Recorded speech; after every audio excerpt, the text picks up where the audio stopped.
Welcome back to Boring Gear Reviews. This week we've got the Ghost Formulas UB-2.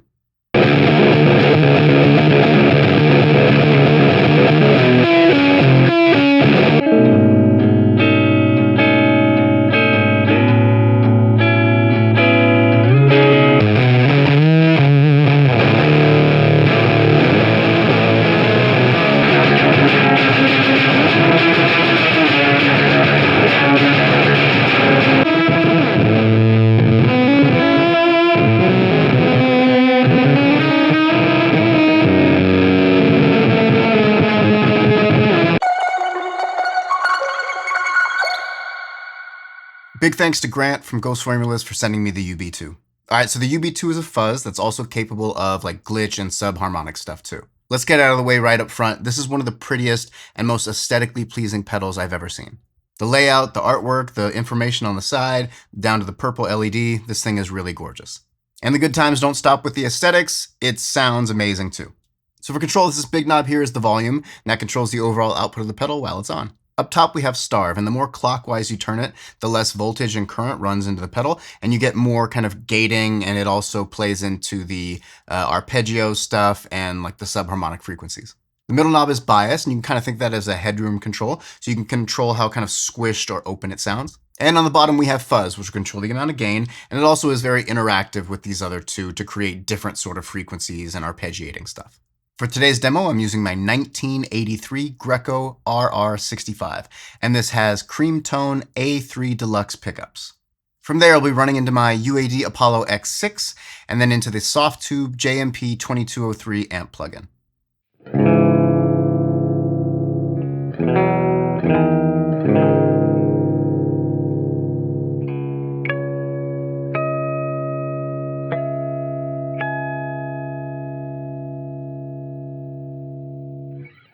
Okay, in this first clip, I wanted to show the range this pedal has with just your pick attack and pickup selection. So we're gonna have it set just like a little bit dirty. So we're gonna have the volume at 3. We're gonna roll both the starve and bias knobs completely off, and we're gonna have the fuzz at noon. And we'll be pairing that with the Mercury 7 from Meris for a nice plate reverb. So in the beginning of the clip, I'm gonna be on the neck pickup and playing a little lighter, and it's just gonna sound gorgeous, glassy, clear, extremely articulate. And then as I dig in a little harder, you're going to hear it break up and sound like almost like a speaker, like a blown out speaker. And the harder I attack the strings, the greater that effect will become. In the middle section of the clip, I'm going to switch to the bridge pickup, and it digs in hard at that point. So it gets really trashy, super aggressive, and it just sounds like gross in all the right ways. And in the last section of the clip, I'm gonna go to the middle pickup, and you'll hear how it cleans up again. In the middle pickup, the output of your guitar is always gonna be lower. So you'll hear that getting that breakup is much harder. So you can play a little harder and it still remains clean and beautiful and glassy. This is legitimately some of the most extreme dynamics I've felt in a pedal, where the sound and intent of your playing will completely change just by how hard you're attacking the strings. As someone who loves to vary their pick attack, this was really fun and exciting to play. And it just gives you a ton of options. Enjoy.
All right, in this next clip, we're gonna max the volume. We're gonna have the starve almost off. We're gonna have the bias around noon, and then the fuzz just above 9 o'clock. This gives us a very thick, very punchy, and also very articulate fuzz tone. Personally, what I always want in a fuzz is like the huge aggression sounds, but I want it to remain very punchy and clear. And that comes across beautifully in how it handles, the fast, hard picking stuff, the big chords, and then the higher up single note stuff. In the second half of the clip, I'm going to gauge the Smallsound Bigsound Mini. So the UB-2 pairs extremely well with other dirt pedals. What I love about this pairing is that the UB-2 has a ton of output, and you can use that output to drive other pedals super hard. So in this case, it causes the Mini to start compressing and gating a little bit, even though the Mini is not set up that way. And when you'll hear the UB-2 in the beginning, it's not set up that way either. But because I have the volume cranked on the UB-2, it really causes this great, just a slight amount of Velcroing and like a good deal of compression that sounds awesome.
And in this last clip, we're really going to dive into the more extreme settings of the UB-2.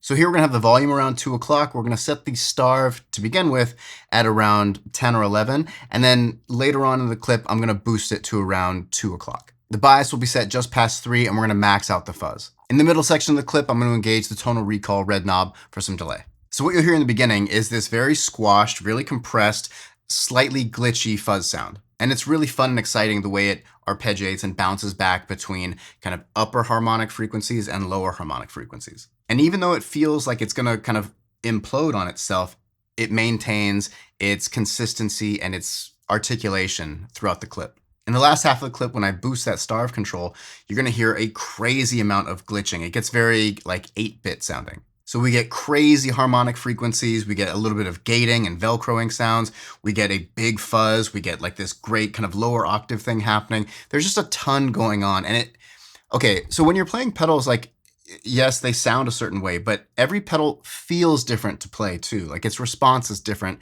The way your fingers interact with it feels a little different. And for me, I find the UB-2 to feel very tight, and it's like it's right there with you the whole time. Now, is a drive pedal actually lagging behind? No. But I'm just talking about it's like how amps feel different. Some amps feel tighter. Some amps feel like saggier. I feel like the UB-2, even though it like you can make it sound like it's sagging or blowing up or breaking, it always feels right there with you, incredibly responsive.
And that'll do it for the Ghost Formula's UB-2. This is just a great pedal. I mean, like really, really great. For me, all of the sounds in here are sounds that I want to come back to. This is one of those drives that like you have on your board and it just nails the thing that you're after. Like I said, tight, responsive. You can add in crazy glitch stuff or you cannot, totally up to you. And it's gorgeous, like just really just a very attractive pedal. Made really well, feels great in your hand. You know, he's making them by hand up in Oregon, doing an amazing job. You know, yeah, home run for me. And that'll do it for the Ghost Formula's UB-2. As always, everything I'm using will be linked in the description below. If you like this content, please consider hitting that subscribe, like, share, comment, all that stuff. I appreciate it. And until next time, peace.